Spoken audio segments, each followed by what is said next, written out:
तो बहुत सारे तरीके होते हैं बायोडाइवर्सिटी को बचाने के, लेकिन अगर हम इसलिए बचाना चाहते हैं कि बायोडाइवर्सिटी की वजह से हमें बहुत सारे प्रोडक्ट मिलते हैं, जैसे 25% ड्रग्स जो है जो मार्केट में बिकता है वर्ल्ड वाइड वो प्लांट से आता है, और 25,000 प्लांट जो होते हैं उनका यूज ट्रेडिशनल मेडिसिन में किया जाता है।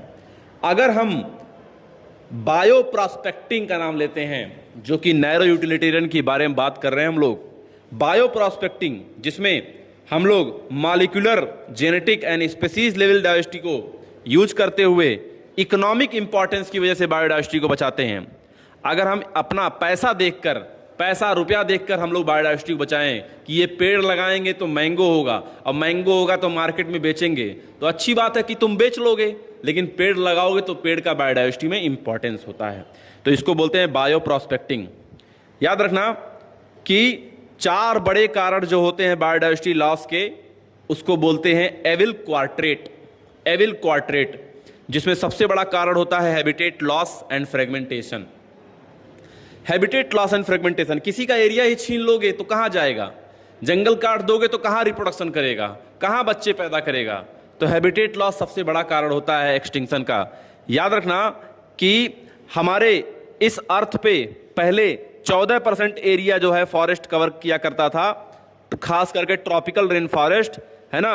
और अभी अगर हम लोग बात करें तो ये ट्रॉपिकल रेन फॉरेस्ट जो है वो बस करीब 6% के करीब रह गया है। सोचो, पहले 14% एरिया कवर करता था ट्रॉपिकल रेन फॉरेस्ट, और अब बस 6% एरिया कवर करता है। तो कितना बड़ा लॉस यहां पर देखने को मिलता है। खास करके हम उनको हैबिटेट लॉस करके उनकी टेरिटरी को छीन ले रहे हैं। और बेटा, खास करके जब हमारी जरूरतें लालच में बदल जाती हैं तो हम किसी भी एनिमल्स का, प्लांट का ओवर एक्सप्लॉयटेशन करने लगते हैं, और ओवर एक्सप्लॉयटेशन की वजह से बहुत सारी स्पीसीज गायब हो गई, जैसे स्टीलर सी काऊ रसिया से गायब हो गई, पैसेंजर पिजन गायब हो गई। पिछले 500 सालों में बहुत सारी स्पीसीज जो है वो एक्सटिंक्ट हो चुकी है। और तीसरा कारण ये होता है कि अगर कोई एलियन स्पीसीज का इन्वेजन हो जाए, जब कोई एलियन स्पीसीज आ जाती है तो उसको हटाने वाला उस पर्टिकुलर एरिया में कोई रह नहीं जाता है, क्योंकि वो जहां से आई है वहां तो उसका दुश्मन था, लेकिन जहां पे आई है वहां उसका कोई दुश्मन नहीं रह गया है। तो इसीलिए एलियन स्पीसीज को मारने वाला कोई नहीं रह जाता है, इसलिए वो सबको मारती है, सबको हटाती है। इसीलिए एलियन स्पीसीज भी बहुत बड़ा खतरा है। याद रखना, नाइल पर्च लेक विक्टोरिया में इंट्रोड्यूस हुआ था, ईस्ट अफ्रीका में, और देखने को मिलता है कि Nile perch introduced into lake Victoria east Africa में, और वहां बेटा एक्सटिंक्शन हो गया था more than 200 species of killed fish. ये जो सिचिल्ड फिश हैं इनका एक्सटिंक्शन हो गया, उस लेक में चली गई। क्यों? क्योंकि वहां नाइल पर्च आ गया था लेक विक्टोरिया में। अब इसने क्या किया, नाइल पर्च ने क्या किया, नाइल पर्च वहां की स्पीसीज के लिए खतरा हो गया, और वहां की फिश की स्पीसीज वहां पे धीरे धीरे जो है वो गायब हो गई। इसी तरीके से इंडिया में भी वाटर हायसिंथ आ गया, लैंटाना आ गया, पार्थेनियम आ गया। इसकी वजह से बहुत सारी समस्याएं देखने को मिलती हैं, और कई सारा यहां पर एक्सटिंक्शन देखने को मिलता है। एक मछली है बेटा क्लेरियस, जिसको मागुर, जो डेली हमारे बाजारों में मिलती है, क्लेरियस गैरीपाइनस बोलते हैं। और ये क्लेरीगाइनस जो है हमारे इंडिजिनस जो कैटफिश है इंडिया का, जो देसी मागुर यहाँ की हुआ करती थी, इंडिजिनस कैटफिश, उसके लिए खतरा बन गई और उसको एक्सटिंक्ट कर रही है। अब तालाबों में जो क्लेरियस गैरीपाइनस है, जो अफ्रीकन कैटफिश है, उसकी मात्रा ज़्यादा रहती है, और देसी मांगुर की मात्रा जो है वो कम रहती है। और चौथा कारण होता है को एक्सटिंक्शन, जिसमें जैसे बेस्ट एग्जाम्पल है प्लांट एनिमल रिलेशनशिप। बहुत सारे ऐसे प्लांट हैं जो किसी एक पर्टिकुलर एनिमल से ही पॉलिनेट होते हैं, और बहुत सारे ऐसे एनिमल हैं जो किसी प्लांट को ही पॉलिनेट करते हैं और किसी को पॉलिनेट नहीं करते हैं। बहुत सारे ऐसे हैं। अगर प्लांट गायब होगा तो एनिमल भी गायब हो जाएगा, और अगर एनिमल गायब हो जाएगा तो प्लांट भी गायब हो जाएगा। इसी हिसाब से प्लांट एनिमल रिलेशनशिप, को एक्सटिंक्शन का, इवन को इवोल्यूशन का भी बहुत बड़ा एग्जाम्पल यहां पर देखने को मिलता है। इसको एविल क्वार्ट्रेट हम लोग बोलते हैं। जब इस धरती पे ह्यूमन नहीं आए थे तो इस धरती पे ऑलरेडी 5 बार मास एक्सटिंक्शन हो चुका है। लेकिन ह्यूमन के आने के बाद 6th एक्सटिंक्शन का खतरा मंडरा रहा है, जो कि उससे 100 से 1000 गुना ज़्यादा तेज होगा। 15,500 स्पेसीज पे खतरा मंडरा रहा है। थ्रेट ऑफ एक्सटिंक्शन है, जिसमें 12% बर्ड, 23% मैमल, 31% जिम्नोस्पर्म और 32% जो है यहां पर एम्फीबियंस देखने को मिलते हैं। याद रखिएगा, IUCN ने रेड लिस्ट दिया था 2004 में, और IUCN ने लॉस ऑफ बायोडाइवर्सिटी के बारे में बोला था कि बहुत तेजी से लॉस हो रहा है, और उन्होंने कहा था कि 784 स्पेसीज जो है बेटा पिछले 500 सालों में गायब हो गई है।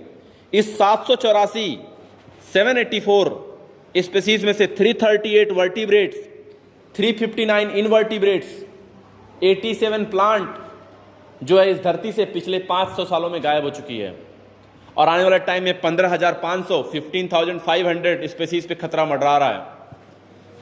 IUCN ने बोला था कि भैया कि जो ट्रॉपिक्स पे जो पैसिफिक आइलैंड हैं, जब तक वहां ह्यूमन का बसेरा नहीं हुआ था तब तक तो सब कुछ ठीक था, लेकिन जब पैसिफिक आइलैंड पे ह्यूमन चले गए तो ऐसे टाइम में 2000 स्पेसीज वहां पे बर्ड की गायब हो गई, भाग गई वहां से।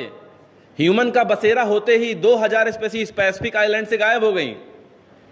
तो ह्यूमन ने उसको एक्सप्लॉइट कर दिया, उस एरिया को। बर्ड के रहने की जगह थी, लेकिन ह्यूमन ने एक्वायर कर लिया। जो स्पेसीज एरिया रिलेशनशिप होता है वो अलेक्जेंडर वॉन हम्बोल्ट ने दिया था। साउथ अमेरिकन जंगल्स पे उन्होंने काम किया था, और उन्होंने बोला था कि जितना ज़्यादा आप एरिया बढ़ाओगे स्पेसीज के टाइप्स उतना ज़्यादा बढ़ेंगे, लेकिन एक लिमिट तक। एक लिमिट के बाद कोई भी नया स्पेसीज नहीं मिलेगा। शुरुआत में 100-200 मीटर तक मिलेगा, और आगे बढ़ोगे मिलेगा, और किलोमीटर बढ़ोगे और मिलेगा, लेकिन एक टाइम आएगा कि वो स्पेसीज रिपीट करने लगेंगी। तो उन्होंने स्पेसीज एरिया रिलेशनशिप दिया था। उन्होंने बोला था कि S = CA⁻Z, S = CA⁻Z, और Z का मतलब आप जानते हो, ये होता है बेटा, इसका रेंज 0.1 से लेकर 0.2 होता है। याद रखना, Z जो होता है, अगर किसी बड़े एरिया के बारे में बात करते हो तो इसकी वैल्यू 0.6 से 1.2 तक भी वेरी कर सकती है। ये अलेक्जेंडर वॉन हम्बोल्ट ने बोला था। Z को बोलते हैं रिग्रेशन कोफिशिएंट, और ये स्लोप ऑफ द लाइन बताता है। स्लोप ऑफ द लाइन बताता है। लॉग स्केल पे रखोगे तो log S = log C + Z log A। A क्या है? एरिया। S क्या है? Species richness. तो इस तरीके से ये स्पेसीज एरिया रिलेशनशिप बहुत तेजी से आपको बताता है कि एरिया बढ़ाने पे स्पेसीज के नंबर जो है वो बढ़ते जाते हैं। याद रखना, जब आप सी लेवल से माउंटेन पे जाते हो तो उसको बोलते हैं एल्टीट्यूड, और जब आप पोल से इक्वेटर पे जाते हो तो उसको बोलते हैं लैटिट्यूड। और जैसे जैसे आप इक्वेटर से पोल की तरफ जाते हो टेम्परेचर कम होता है, बायोडाइवर्सिटी भी कम होती है।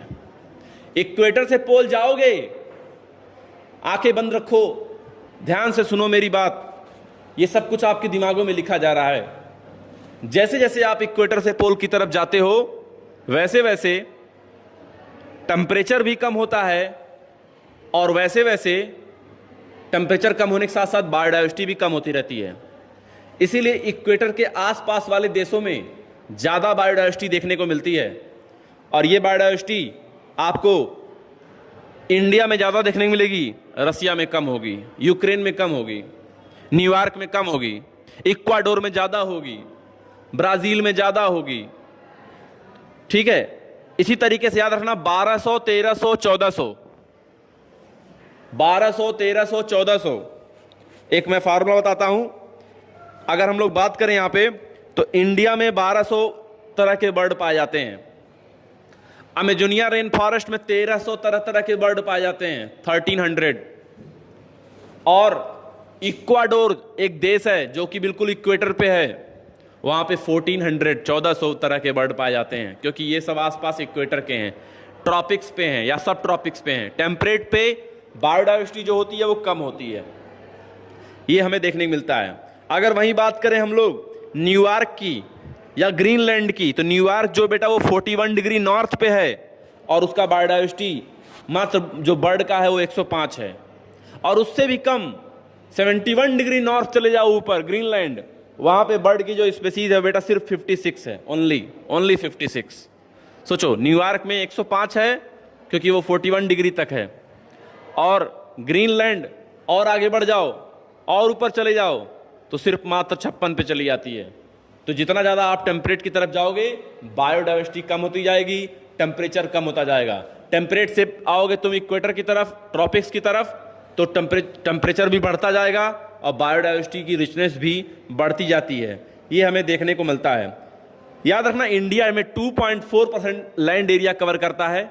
इंडिया पूरे दुनिया का लैंड एरिया का मात्र 2.4 एरिया कवर करता है, लेकिन इंडिया एक बायोडाइवर्सिटी रिच कंट्री है और यहां पर पूरे दुनिया का 8.1% बायोडाइवर्सिटी पाया जाता है। तो इंडिया 12 मेगा बायोडाइवर्सिटी में इंक्लूड किया जाता है। अगर हम देखेंगे तो इंडिया में 45,000 तरह तरह के स्पेसीज देखने को मिलते हैं प्लांट के, और उससे जस्ट डबल आपको देखने को मिलते हैं एनिमल्स के। और रॉबर्ट मे ने तो बोला था 7 मिलियन है। रॉबर्ट मे ने तो बोला था जितने डिस्कवर हुए हैं 1.5 के करीब, 7 मिलियन अभी बात हो सकते हैं ये लोग। तो इसी के जस्ट संख्या जो है पहुंच जाएगी 1 लाख स्पेसीज प्लांट की और 3 लाख स्पेसीज एनिमल की। 1 लाख स्पेसीज प्लांट की और 3 लाख स्पेसीज एनिमल की इंडिया में डिस्कवर होना बाकी है रॉबर्ट मे के अकॉर्डिंग, क्योंकि रॉबर्ट मे ने जो डेटा दिया था वो 7 मिलियन का डेटा दिया था। और याद रखना बेटा, जितने स्पेसीज आप देखते हो टोटल स्पेसीज में से अगर देखोगे, अगर हम लोग बात करें तो उसमें से 70% जो है एनिमल ही होते हैं, रिमेनिंग जो होते हैं वो प्लांट होते हैं। प्लांट में हम लोग अलगी फंगी सबको डाल सकते हैं, ब्रायोफाइटा, जिम्नोस्पर्म, एंजियोस्पर्म, है ना। प्रोकैरियोट्स को कोई भी जगह नहीं मिली है क्लासिफिकेशन में, प्रोकैरियोट को कोई भी जगह नहीं मिली है, और हर 10 में से 7 एनिमल जो होता है वो इंसेक्ट होता है, आर्थ्रोपोडा का मेंबर होता है, इंसेक्टा क्लास का होता है। तो एक बहुत बड़ा क्लास है। और अगर हम लोग बात करें कि फंगी की स्पेसीज, सबसे ज़्यादा मार्फोलॉजिकल डाइवर्सिटी फंगी की देखने को मिलती है।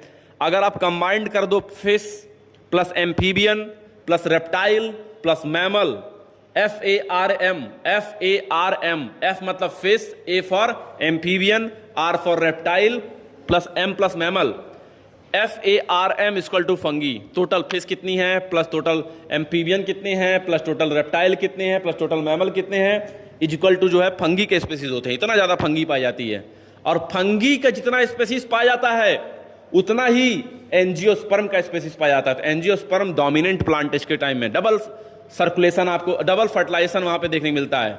डबल सर्कुलेशन तो मैमल में देखने को मिलता है।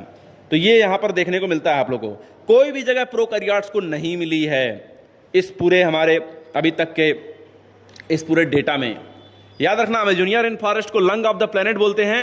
Last 2 minutes of biodiversity, Amazonia rain forest को हम लोग लंग ऑफ द प्लेनेट बोलते हैं, जहां पर कुल टोटल 3000 फिशेस देखने को मिलती हैं, 40,000 प्लांट देखने को मिलते हैं, 1300 बर्ड हैं, 427 एम्फीबियन है, 427 मैमल है, 378 रेप्टाइल है, 1,25,000 इनवर्टिब्रेट है, 427 mammal, 427 amphibian, 378 reptile, 1,25,000 invertebrate, 3,000 fishes और 40,000 जो है आपको यहाँ पर प्लांट देखने को मिलते हैं। तो एक बहुत बड़ी मेगा बायोडाइवर्सिटी जो है आपको अमेजोनिया रेन फॉरेस्ट में देखने को मिलती है, इसीलिए इसको लंग ऑफ द प्लेनेट बोलते हैं। याद रखेगा कि रॉबर्ट मे का डेटा 7 मिलियन का था। कुछ लोग मानते हैं कि 20 से 50 मिलियन स्पेसीज भी हो सकते हैं, खोजे जाने बाकी हैं। 50,000 जेनेटिकली डिफरेंट स्ट्रेन राइस के मौजूद हैं, ये जेनेटिक डाइवर्सिटी है। 1,000 वैरायटी मैंगो की मौजूद है, ये जेनेटिक डाइवर्सिटी है। वेस्टर्न घाट ज़्यादा रिच है बायोडाइवर्सिटी से, ईस्टर्न घाट से ये स्पेसीज डाइवर्सिटी है। और इकोसिस्टम लेवल पे होता है इकोलॉजिकल डाइवर्सिटी, कि जो रेन फॉरेस्ट होते हैं, मैंग्रोव्स होते हैं, सबकी डाइवर्सिटी जो होती है वो अलग अलग होती है। याद रखना, 20,000 स्पेसीज आर्किड के हैं, 20,000 स्पेसीज आंट्स के हैं, 3 लाख बीटल्स के हैं और 28,000 फिशेस के हैं। सबसे ज़्यादा स्पेसीज जो है वहाँ पर बायोडाइवर्सिटी आपको बीटल्स की देखने को मिलती है। और यहाँ पर जो है बायोडाइवर्सिटी का टर्म जो दिया था वो एडवर्ड विल्सन ने दिया था। Biodiversity term popularised bye Edward Wilson. Father of ecology जो है रामदेव मिश्रा हैं, और पूरे दुनिया में अलेक्जेंडर वान हम्बोल्ट हैं, जिन्होंने साउथ अमेरिकन जंगल्स पे काम किया था।